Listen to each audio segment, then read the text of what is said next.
дар вилояти Соғд вазъи эпидемиологӣ вобаста ба бемории сироятии коронавирус нисбатан хуб нест. аз ин рӯ мутахассисони раёсати тандурустии вилоят дар ҳамкорӣ бо маркази назорати давлатию санитарӣ ва эпидемиологӣ дар ин минтақа корҳои пешгирӣ аз ин бемории сироятии хавфнокро ба роҳ монданд. корҳои тарғиботӣ бештар дар минтақаҳои аҳолии зич дошта ва сарҳадҳо пурзӯр карда шудааст, то аз беморӣ саривақт пешгирӣ карда шавад.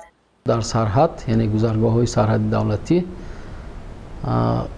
дар хуруҷи аввали беморӣ ва хуруҷи дуюмин ки аз оғоз аз 21 июн шурӯъ намуд, дар гузаргоҳҳои сарҳади давлатӣ навбатдории шабонарӯзӣ ташкил карда шудааст ва аз тарафи ҳам мутахассисони маркази назорати давлати санитарии эпидемиологии вилоят ва шаҳру ноҳияҳои ба ҷумҳурии Ӯзбекистон ва Қирғизистон ҳамсарҳад мутахассисон ба навбатдорӣ фаро гирифта шуданд. дар ҳолати яъне пайдо шудани аломат ё нишона ё ки тариқи тести оҷил ё тести антиген ба дарёфти сирояти коронавирус пайдо шудан, саривақт яъне изолятсия ё ки ҷудо карда мешавад.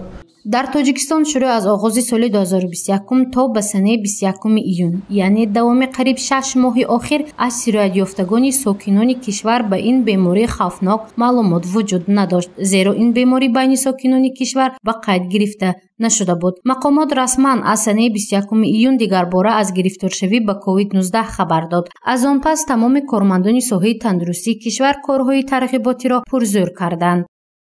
ҳар як шахси ворид шуда хоҳ дорои ҳуҷҷатҳои саломатӣ оиди мавҷуд набудани сирояти коронавирус бошад ё набошад, оиди иммунизатсия гузаронидан нисбати ин сироят будан ё набудан, ҳатман ба назорати 14-рӯза фаро гирифта мешаванд.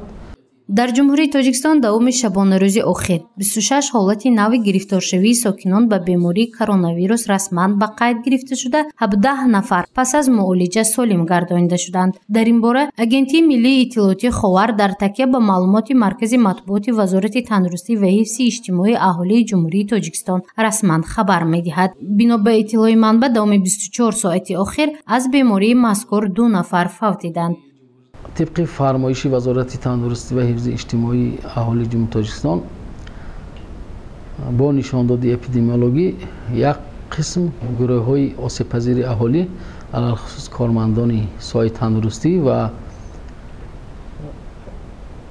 شخصانی سن سالشان از 60 بالا و دارای بیماری‌های مزمن گوناگون با واکسیناسیا یعنی ضد سیرویت کووید فرا گرفته شدند. این هم باشد یک قسمی جامعه را از این بیماری ایمن می‌دارد. متخصصان و کارمندان ریاستی تندرستی ولایت سوغ یکی از راه‌های سریع پیشگیری نمودن بیماری کرونا ویروس را این با واکسیناسیا جلب شدن ساکنان ارزیابی می‌کنند. با مقصد فرا گرفته شدن ساکنان با واکسیناسیا بر ضد بیماری کرونا ویروس به فیلیال مؤسسه دولتی ایمونوپروفیلاکتیک جمهوری تاجیکستان در ولایت سوغ رفتیم تا آمار را انیق کنیم که چند فایز ساکنان سوغ از واکسیناسیا گذشتند ولی مسئولین برای دادن اطلاع به ما وقت نداشتند. گزارش مفنوش کورو و یوسف یونوسف برای برنامه اطلاعاتی خبر.